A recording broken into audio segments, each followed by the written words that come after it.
दादाश्री म्हणतात, आम्ही तर मनाच्या फिल्मला बघतो आणि जाणतो केवळ. कोणकोणते विचार आले आणि गेले ते फक्त बघतो आणि ओळखतो. आमचा आणि विचाराचा फक्त हात मिळवण्यापुरताच संबंध आहे. दादाश्रींना तर विचार येताना जाताना सुद्धा दिसत असत. अरे दादाश्री म्हणतात, विचार आहे म्हणून तू आहेस. तो गेय आणि तू ज्ञाता, हा ज्ञेय आणि ज्ञाताचा संबंध आहे. जर ज्ञेयच नसतं तर तू कशाचा ज्ञाता? थेट मोक्षात जाण्याच्या शेवटच्या वेळीसुद्धा मनाची फिल्म दिसते आणि ती पूर्ण झाली म्हणजे मनुष्य संपूर्ण मुक्त होतो, म्हणजेच त्याचा मोक्ष होतो. आता तुम्ही अंधारामध्ये एकटे निघालात आणि जर तुम्हाच चोर येईल का असा विचार आला तर समजून घ्यायचं की कधीतरी आपण लुटले जाणार आहोत. जर विचारच आला नाही तर समजावं की आपण लुटले जाणार नाही. विचार येतात हे फोरकास्ट एका प्रकारे भविष्य असतं.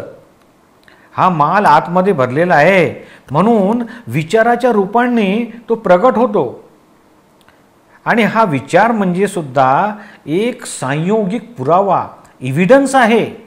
आपण तर बघायचे, माहिती करून घ्यायची आणि तिकडे पुढं लक्ष ठेवायचं. जगाचं मानसशास्त्र हे सुद्धा खास समजावून घेण्याजोगं आहे.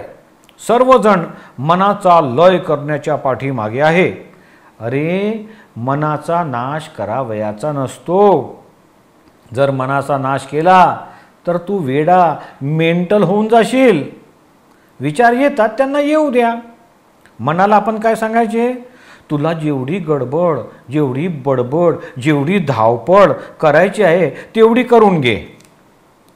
कार्य मनाला थांबवणारे आपण कोण?